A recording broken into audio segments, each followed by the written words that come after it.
Well, hello, confirmands. Welcome to Year 1, Lesson 11. This lesson is called The 12 Spies and the Wanderings of Israel. You should know all of these stories. They were all part of your readings. So late November, early December, you would have covered all of these. You can find them all in your Eggemeyer's Bible Story book if you want to review them. Of course, you can find them all in the Bible, too. The citations are on my notes for you, but they start in Numbers 13 and they go through Numbers 27. So 14 chapters of the book of Numbers, and you would know all of these stories. All right, but we're going to cover them. The same rule as always, that I want you to think about these stories. I want you to wonder what they mean. I want you to work on it a little bit. Bring some good questions with you to confirmation, either the discussion groups or the online groups, so that we can think and talk together. Now remember, confirmation, the in-person groups are meeting now at Nelsonville at 7 o'clock. And for parents who are giving rides to kids, I will be much more disciplined about ending on time because I have to get back to Peace in time for the online groups. This is where all my equipment is. So that's that. So let's just start. So the people of Israel have been wandering about in the desert for a little while. They've had their adventures, they've had their problems, they've had their successes and their failures, and they get right up to the land of Canaan. They get right up to the Jordan River, and they look across, and it is beautiful. And Moses picks 12 good, strong, faithful guys, and he sends them into Canaan as spies. And these guys wander around Canaan. I think it's 40 days, might be 30. They wander around Canaan for a while, and they take stock of the cities and the agriculture and the land and the resources. And when they come back absolutely pumped about how beautiful the land is, how rich it is. It's a land flowing with milk and honey. There's forests and meat and fields and vineyards. Just a wonderful place. But the problem is that 10 of the 12 spies tell the rest of the Israelites, we can't possibly conquer these people. They are strong. They are huge. I mean, some of them are so big they make us look like grasshoppers. We shouldn't do this. We absolutely should not. And they carry the day. Now, two of the spies, Joshua and Caleb, they try to tell the people, no. Have you forgotten how God got us out of Egypt? Have you forgotten the power that God poured down on Pharaoh? Have you forgotten the dividing the Red Seas, the food from heaven? Have you forgotten all of that stuff? God's going to give us this land. We should trust God. We should go get it. But the people... No, they were afraid, and they cried out against Moses. They complained against Moses, that Moses had brought them out into the wilderness to die. God was mad.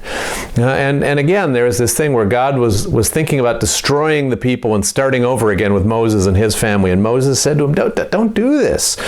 Are you going to let the Egyptians say you brought your people out in the wilderness to kill them? Don't destroy them.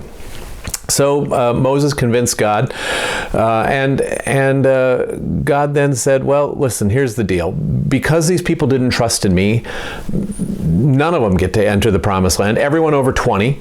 It's too late for them. They all complained. They all wanted to go back to Egypt. They even elected a captain to go back to Egypt. I'm done with them. You guys, you have to wander in the wilderness until all of those people who doubted me, who complained against me, until they die. People under 20, people who didn't complain against me, they'll be allowed to enter the promised land, but you got some wandering ahead of you. When the people heard this, they were heartbroken. They didn't want to do that.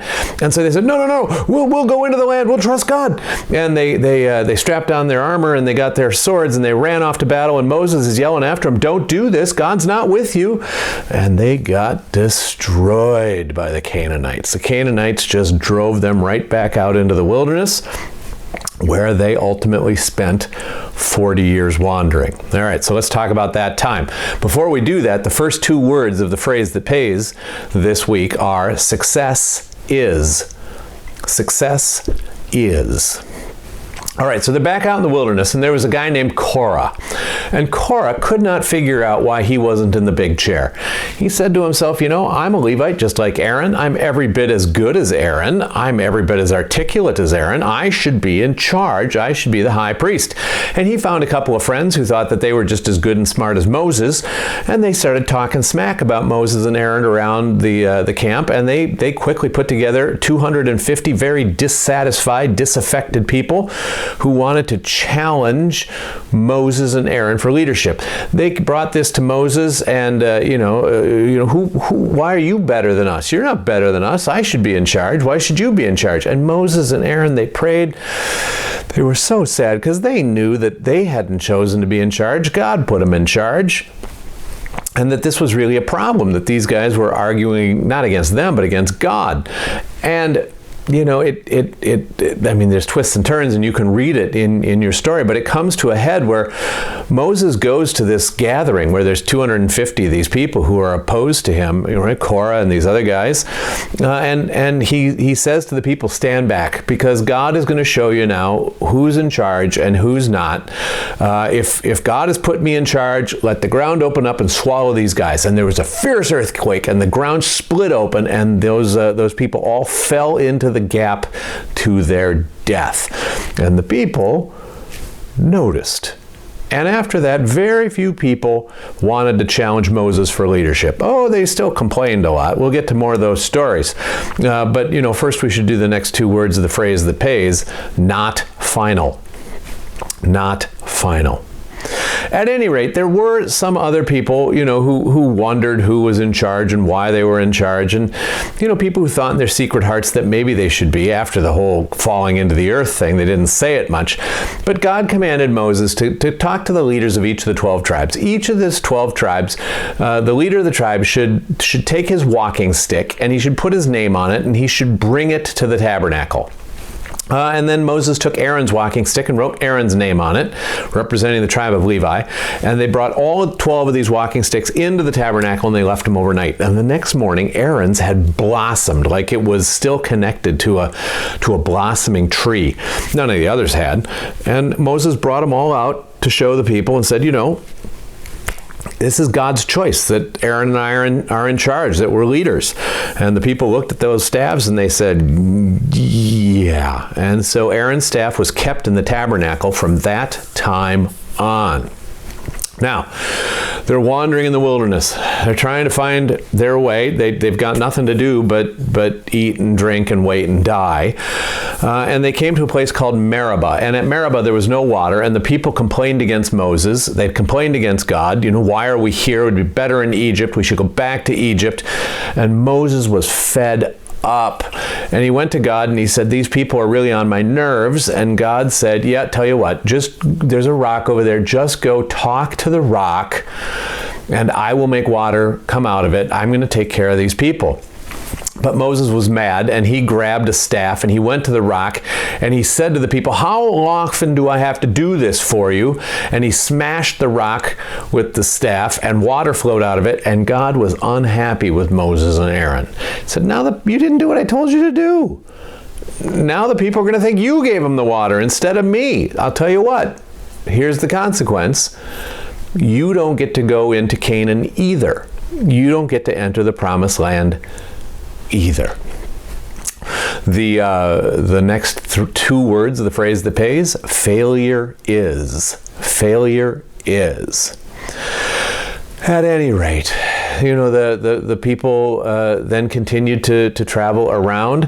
They had troubles. There were difficulties with all sorts of enemies and complaining and lacks of water and little rebellions, you know, where people wanted to go back to Egypt and people would complain against Moses.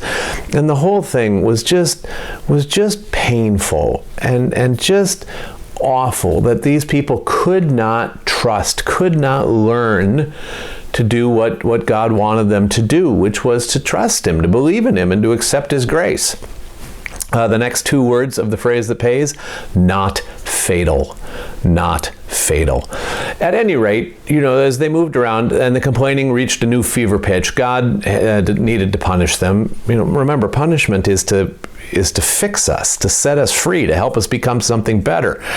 And God sent fiery serpents, fiery snakes into the camp, and they bit people, and when they bite someone, the person would die. And it did not take people very long to figure out that perhaps this was God's punishment, and perhaps they should not have been complaining so much. So they went to Moses and they said, "Pray for us, please, get rid of these snakes."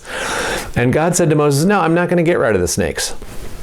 I'm not. The people, they need to learn a lesson, but I will protect them from dying. So what I want you to do, Moses, is I want you to make a snake out of brass. I want you to put it on a pole, and if people get bitten, they can look at the brass snake and they will live. Oh, it'll still hurt. There'll still be consequences, but they won't die." I hope some of you in your questions ask me about that so that we can talk about that. What's going on there? The ninth and 10th words of the phrase that pays, it is. It is. At any rate, so they traveled around the wilderness for 38 years, right? Eating manna, drinking water, and it was a very, very hard time. Near the end, there were a couple of kings that didn't want to help Israel in any way. One was the king of the Amorites. Moses asked them if he couldn't please just go through their country, promised that they wouldn't take anything out of any of the fields, they wouldn't steal anything, they wouldn't even drink the water, and they would pay them to just pass through their country. And the king of the Ammonites said no, and sent his army out to drive Israel out. And God gave the Israelites strength, and they defeated the Ammonites. Also the people of Bashan, same sort of deal. Moses just wanted to pass through the land. The king said no, sent his army, and God gave Israel the great victory there. And for a while, Israel lived in the cities and on the land of those conquered kings. There was a king Balak of Moab who saw the strength of Israel and was afraid of Israel.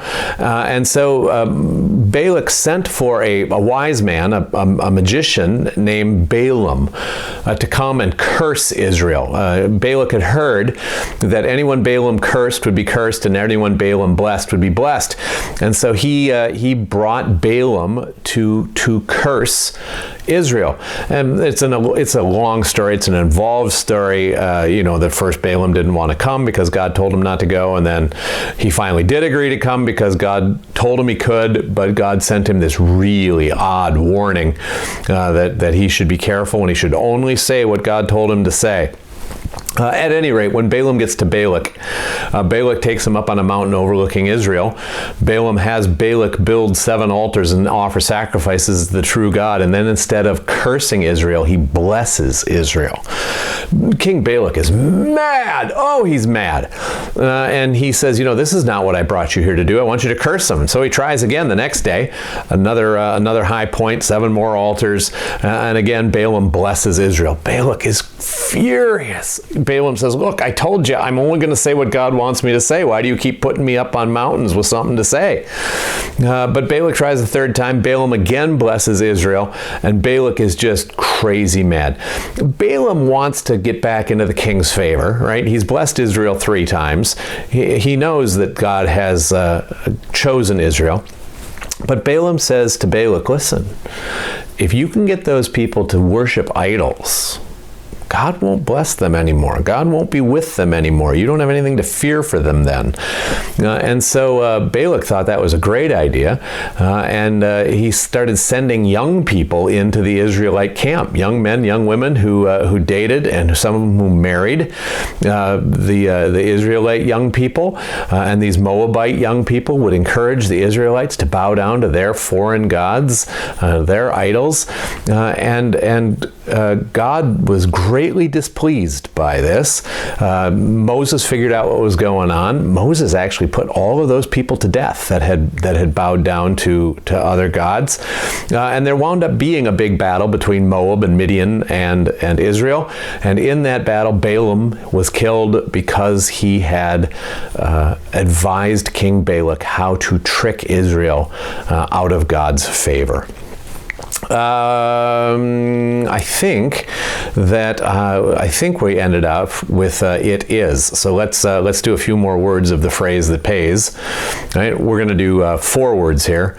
The courage to continue. The courage to continue. All right, so I told you that the Israelites had been living in this land that they took from Moab and Midian and the Amorites and the kingdom of Bashan, right? And one day, some representatives of the tribe of Gad and Reuben and a few people from Manasseh came to Moses and said, "You know what? This is really nice land. We'd like to stay here." And Moses says, "No, the promised land is over that river right there." And they said, "No, we know, but this is really nice land too, and we'd like to stay here." And Moses says, "It's just wrong that you would stay here and have your ease while your brothers and sisters are fighting and dying to take Canaan." And the people from Reuben and Gad and Manasseh said, No, you misunderstand. We just want to stay here long enough to build some pens for our sheep and get our people, get our wives and children settled in these cities that we've conquered. And then we will come with you into Canaan. We will stay with you until Canaan is conquered, until you dismiss us, and then we will come back here, and this will be our land. So Moses thought that was a great idea, talked to God about it. Talked to the other leaders of Israel, and that was what was decided. The next word of the phrase that pays, that counts. That counts. All right, so all of this has taken about 40 years, and Moses is now a very old man. He's about 120 years old, and he knows that it's soon time for him to die. So he gives the people a very long talk about how they should live and how they should trust and how they should believe, and he appoints Joshua to be his successor. He makes everyone know that God has chosen Joshua, that he's chosen Joshua, and they should honor Joshua as they've honored him. And when he's done with the talk, he walks out of camp and he walks up a mountain and he overlooks Canaan. He sees the beauty. He has an opportunity to talk to God and to thank God for this beautiful land that God is going to give Israel. And somewhere in there, Moses dies. And God buries him on the plain. We have no idea where. But that's the end of Moses' story. One of the great people who ever lived. A strong, confident, assertive person. A person who made mistakes. But someone who was allowed to speak to God face to face. And someone who brought us the law. Who told us how it is that God wants us to live with one another.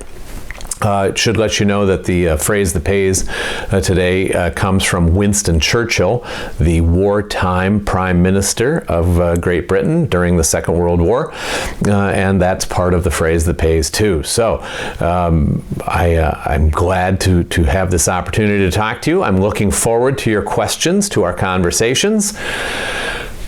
You take care of yourself. Be good. Stay healthy. Bye-bye.